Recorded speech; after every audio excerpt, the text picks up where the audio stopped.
Me përfundimin e rinumerimit për Tiranën, aty ku Partia Demokratike pretendonte se mund të kishte manipulime apo vjedhjeve, ndodhi e kundërta. Është kjo një humbje e dytë pas 11 majit për PD-n?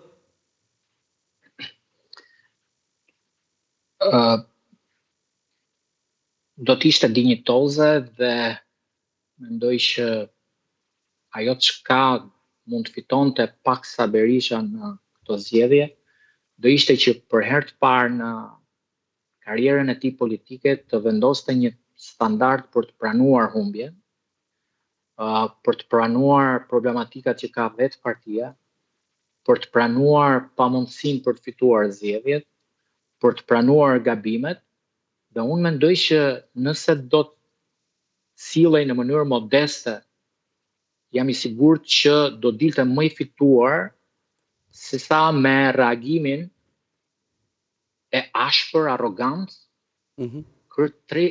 tërësisht të pajustifikuar, por në disa raste edhe refraktar, duke i krijuar probleme vetë Shqipërisë në raport me faktorin ndërkombëtar.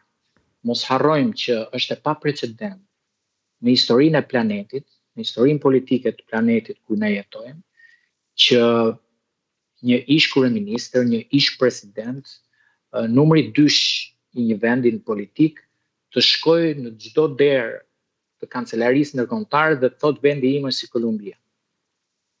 Të thotë që trafikantët që merren me hashashin janë organizata terroriste. Që të thotë që Shqipëria komandohet nga banda. Që të thotë që bandat duhen shpallur non grata.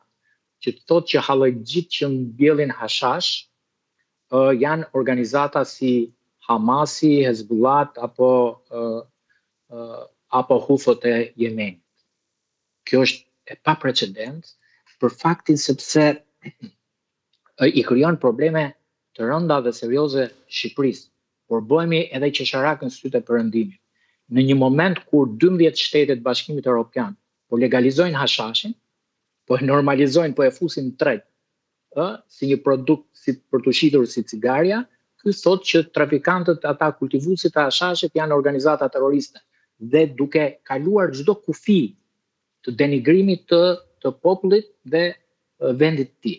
E para, e dyta, është e papranueshme se çdo demokrat socialist dhe gjithë Shqipëria e di që edhe sikur vetë Berisha të numëronte votat, nuk i fitonte zgjedhjet. Dhe praktikisht Berisha ka numëruar votat. Se për ata që nuk e kuptojnë procesin, Berisha përfaqësohet nga 11.000 komisioner dhe numërues në qendrat dhe komisionet e votimit. Pra, Berisha është 50% e procesit të numërimit. Berisha sillet si një parti e re që nuk është pjesë e numërimit të votave. Dhe gjëja, më thënë se ndonjëherë e vërteta vonon, po asnjëherë nuk gabon dhe sqaron gjithë publikun. Dhe të gjithë duhet të jenë me fat që u bë rinumërimi i votave, dhe tani çfarë do thotë? Do shkoj Berisha dhe do thotë bandat e mia brenda PD-s që vodhën veten duhen shpallur non grata dhe organizata terroriste. Do kërkoj që partia vetë përjashtohet nga PPE-ja, nga Partitë Popullore. Apo do eci me variantin që ajo vajza re do thotë e votuan bandat.